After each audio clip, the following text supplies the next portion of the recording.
दोस्तों वीडियो देखने से पहले ये सब्सक्राइबर बटन दबा दो और इसके बगल का ये बेल आइकन भी दबा दो ताकि जब भी मैं नई वीडियो अपलोड करूं आपको तुरंत नोटिफिकेशन आए और यह सब बिल्कुल फ्री है। नमस्कार दोस्तों, मैं हूं आपका होस्ट और दोस्त विक्रांत जोशी और आपका स्वागत करता हूं मैं रिव्यू मास्टर में। दोस्तों आप लोगों ने गूगल लूनर एक्स प्राइस के बारे में तो जरूर सुना होगा और हमारे देश की जो टीम इंडस है वो इसमें कंपटीशन कर रही है, इस बारे में भी जरूर सुना होगा। पर लोगों में बहुत सी ऐसी चीजें हैं, बहुत सी ऐसी छोटी छोटी चीजें हैं जिसकी जानकारी नहीं है और इन सारी कड़ियों को जोड़ के मैं पूरी की पूरी इस स्टोरी के बारे में बताऊंगा कि किस तरह से Google lunar x price launch हुआ, क्या उसकी डेट थी और किस तरह से हमारी टीम इंडस जो हमारे देश की टीम है वह इसमें क्वालिफाई की है और फाइनलिस्ट में पहुंच चुकी है और कब इनका मिशन कंप्लीट होना है और पूरी की पूरी क्या इसमें प्राइस मिलेगा, क्या चीज करना होगा। टीम इंडस को ये चीज की जानकारी आपको दूंगा और लास्ट में यह बताऊंगा कि किस प्रकार से ये चंद्रयान 2 से अलग प्रोजेक्ट होने वाला है। तो चलिए जान लेते हैं। दोस्तों शुरुआत करते हैं गूगल लूनर एक्स प्राइस के बारे में जानने से। एक्स प्राइस एक ऐसा ऑर्गेनाइजेशन है जो कि नॉन प्रॉफिटेबल ऑर्गेनाइजेशन है और यह कई तरह के कंपटीशन ऑर्गेनाइज करता है जिसमें कि टेक्नोलॉजी ग्रोथ हो सके, इस तरह के कंपटीशन ये ऑर्गेनाइज करता है। सबसे पहले यह नासा के पास गया कि इस तरह के कोई हमें प्रोजेक्ट लॉन्च करना है जिसमें मून में जाना होगा किसी प्राइवेट कंपनी को या कुछ प्राइवेटली लोग जो जुड़कर एक ऐसा प्रोजेक्ट बनाएंगे जिसके थ्रू मून पे अफोर्डेबल प्राइस पे जाया जा सके। तो ये नासा के पास पहले गए कि इस तरह के हम कंपटीशन रखना चाहते हैं, उसके लिए आपसे फंड की जरूरत है। नासा जो कि यूएस के लोगों के टैक्स से चलने वाली एक संस्था है, यूएस गवर्नमेंट की संस्था है, तो उन्होंने इस तरह के किसी भी कंपटीशन में पैसे लगाने से मना कर दिया। तब यह गए गूगल के पास और गूगल ने इस चीज के लिए हाँ बोल दी और इनाम की राशि उन्होंने रखी $30 मिलियन। 2007 में जब इस कंपटीशन का अनाउंसमेंट हुआ, गूगल को ऐसा लगा कि बहुत से लोग इस चीज में भाग लेने आएंगे, पर उस समय कुछ रजिस्ट्रेशन का समय था, इस तरह के कंपटीशन पे लोग ध्यान नहीं दे रहे थे और बहुत ढेर सारी एंट्रीज उनको नहीं मिल सकी। कुछ एक दो एंट्री मिल पाई, वो भी 2009 या 10 में। इसलिए गूगल ने कंपटीशन के खत्म होने की डेट को थोड़ा और एक्सटेंड किया और 2015 तक लेके गए। 2015 तक उनको बहुत सी टीम्स मिल गई थी और वो कंपीट करने को बिल्कुल तैयार थी। उन्होंने अपने प्रोडक्ट का डेमो भी दिया और कई तरह के टेस्ट्स में वो पास भी रहे। पर फिर भी एक कमी रह गई थी कि किसी भी टीम के पास मून पर जाने का कोई भी कॉन्ट्रैक्ट नहीं था। किसी भी कंपनी से ऐसा कोई कॉन्ट्रैक्ट नहीं था कि वह उनको मून पर जाने के लिए रॉकेट प्रोवाइड कर सके। इसलिए गूगल ने यह डिसाइड किया कि फर्दर इसकी डेट एक्सटेंड की जाएगी और इसको 2017 तक कर दिया जाएगा। अब बात कर लेते हैं कि इस कंपटीशन में क्या होने वाला था जिसके लिए $30 मिलियन तक गूगल देने को तैयार थी। इस कंपटीशन की सबसे पहली शर्त यह थी कि जो भी टीम इसमें भाग लेगी वो प्राइवेट फर्म होना चाहिए, किसी भी गवर्नमेंट का कोई फर्म नहीं होनी चाहिए। उनको खुद से एक स्पेसक्राफ्ट डेवलप करना पड़ेगा जो कि पृथ्वी की कक्षा तक पहुंचाया जाए किसी रॉकेट के द्वारा। वो किसी संस्था से टाई अप कर सकते हैं, उसके बाद वो स्पेसक्राफ्ट एक्टिव हो जाए और मून तक जाए, वहां पर एक सेफ लैंडिंग करे और उसके बाद अपने एक रोबोट को भेजे, वो 500 मीटर तक की दूरी तय करे अपने हाई डेफिनेशन कैमरे के द्वारा। उसकी इमेज पृथ्वी तक पहुंचनी चाहिए, उसकी पूरी वीडियो पृथ्वी तक पहुंचनी चाहिए। जो भी टीम इस चीज को सबसे पहले कर लेगी वह विजेता घोषित की जाएगी और उसको $20 मिलियन का इनाम मिलेगा और सेकंड में जो टीम इस चीज को करेगी उसको $5 मिलियन का इनाम मिलेगा। इसके बाद इस इनाम की राशि को और बढ़ा दिया गया था। यदि जो बेस लाइन प्रोजेक्ट है यानी कि 500 मीटर चलने का जो प्रोजेक्ट है उसके अलावा 5000 मीटर रोबोट चल देता है या अलग अलग तरह की फोटोज और प्रोवाइड कर देता है, ऐसी फोटोज जो कि अपोलो मिशन की याद दिलाती है जहां पे स्पेसक्राफ्ट उतरा था, इस तरह की कोई फोटो प्रोवाइड कर देता है, या मैन मेड थिंग्स जो भी मून पर हैं उस तरह की कोई फोटो प्रोवाइड कर देता है, या रोबोट पूरा मून पर एक लूनर नाइट बिता लेता है तो उसको $5 मिलियन का एक्स्ट्रा इनाम दिया जाएगा। तो संक्षिप्त में कहें, किसी भी टीम को यह करना है कि किसी संस्था के द्वारा आप पृथ्वी की कक्षा तक पहुंच जाइए उनके रॉकेट का इस्तेमाल करके।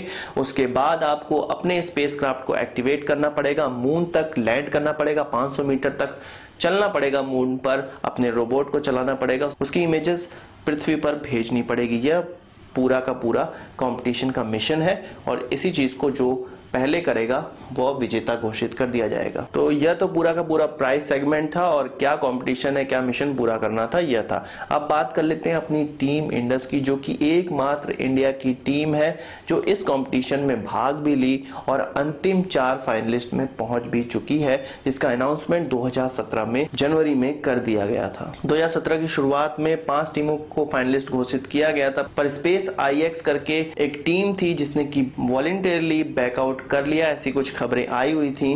तो इस चीज को हटाने के बाद 4 फाइनलिस्ट बचते हैं, जिनका नाम है moon express, energy moon, team Indus और टीम हकुडो, जो कि जापान की एक कंपनी है। मून एक्सप्रेस एक US की कंपनी है और मून्स एनर्जी पूरे इंटरनेशनल ग्रुप है जिसमें कई साइंटिस्ट पूरे देश विदेशों से मिलकर इस टीम को लीड कर रहे हैं। तो अपने टीम इंडस की बात करें, इसको दिल्ली के IT based professional Rahul Narayanan lead कर रहे हैं और उनकी पूरी की पूरी टीम, शुरुआत में वो लोग 8 लोग थे, अब उनकी पूरी की पूरी टीम बढ़कर 100 तक पहुंच गई है, जिसमें 15 से 16 लोग रिटायर इसरो के साइंटिस्ट हैं। टीम इंडस के लॉन्च प्रोग्राम की बात करें तो 2014 में उन्होंने अपना जो लैंडर है, जो कि स्पेस क्राफ्ट है, वो किस तरह से लैंड करेगा यह गूगल के द्वारा वेरीफाई करवा भी लिया है और जिसके लिए उनको $1 मिलियन का इनाम भी मिल चुका है। तो पूरा का पूरा प्लान सेट हो चुका है। उन्होंने एंट्रिक्स, जो कि इसरो की एक कॉमर्शियल विंग है, उससे बात भी कर ली है और 28 दिसंबर 2017 को यह लॉन्च निश्चित भी कर दिया गया है कि 28 दिसंबर 2017 को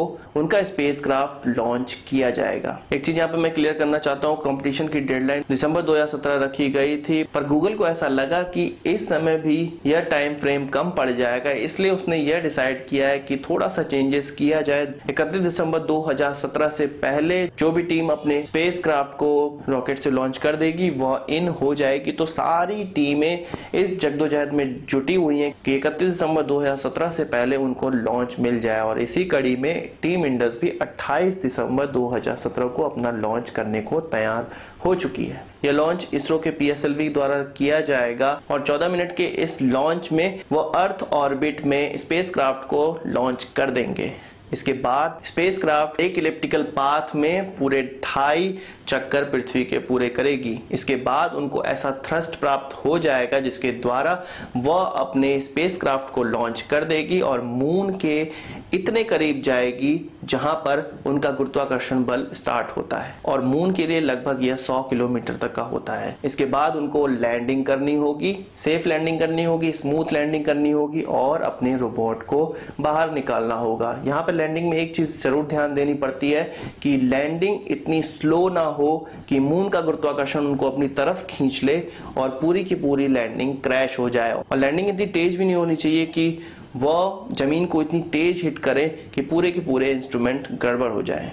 तो इस चीज का बहुत ही ज्यादा ध्यान देना पड़ता है इस प्रकार की लैंडिंग में, जिसके लिए ये पूरा का पूरा मिशन डिजाइन हुआ है। अब बात कर लेते हैं कि यह प्रोजेक्ट चंद्रयान 2 से अलग कैसे है। बहुत से लोग इसी को चंद्रयान 2 समझ रहे हैं, पर ऐसा नहीं है। चंद्रयान 2 पूरी की पूरी इंडिया द्वारा, इंडिया के इसरो द्वारा लॉन्च किया गया प्रोजेक्ट है, जिसको कोई भी बाहर से फंड नहीं कर रहा है। पूरा का पूरा डिजाइन इसरो के द्वारा किया जा रहा है और यह 2018 के प्रथम क्वार्टर में लॉन्च किया जाएगा। गूगल लूनर X प्राइस में केवल और केवल आपको इमेजेस भेजनी पड़ेंगी पृथ्वी पे, पर चंद्रयान 2 में वहां के सॉइल का निरीक्षण किया जाएगा, वहां के केमिकल कंपोजिशन के बारे में जाना जाएगा और उससे जो भी निष्कर्ष निकलेंगे उसका प्रयोग किया जाएगा। तो इस मिशन में बहुत से डिफरेंट है। यदि आपको चंद्रयान 2 के बारे में जानना है तो इस वीडियो को भी आप फॉलो कर सकते हैं, इसमें मैंने उस मिशन की पूरी जानकारी दे दी है। तो यह था गूगल लूनर X प्राइस के बारे में पूरी जानकारी, टीम इंडस के बारे में पूरी जानकारी और X प्राइस का जो भी मिशन है वो चंद्रयान 2 से कैसे अलग है, इस चीज के बारे में पूरी जानकारी। आशा करता हूँ आपको वीडियो पसंद आया होगा और आप इसको एक बड़ा थम्स अप जरूर देंगे। इस वीडियो संबंधित कोई सवाल या सुझाव है तो कमेंट बॉक्स में जरूर लाइएगा, या मुझसे कोई चीज छूट गई हो तो उसको भी कमेंट बॉक्स में जरूर पूछ लीजिएगा, मैं उसका जवाब आपको जरूर दे दूंगा। और यदि आपने हमारा चैनल अभी तक सब्सक्राइब नहीं किया है तो उसे भी कर लीजिए, क्योंकि हम इस प्रकार की वीडियोस लाते रहते हैं और उनका पता आपको तभी चल पाएगा जब आपने हमारा चैनल सब्सक्राइब किया होगा। नमस्कार, थैंक यू।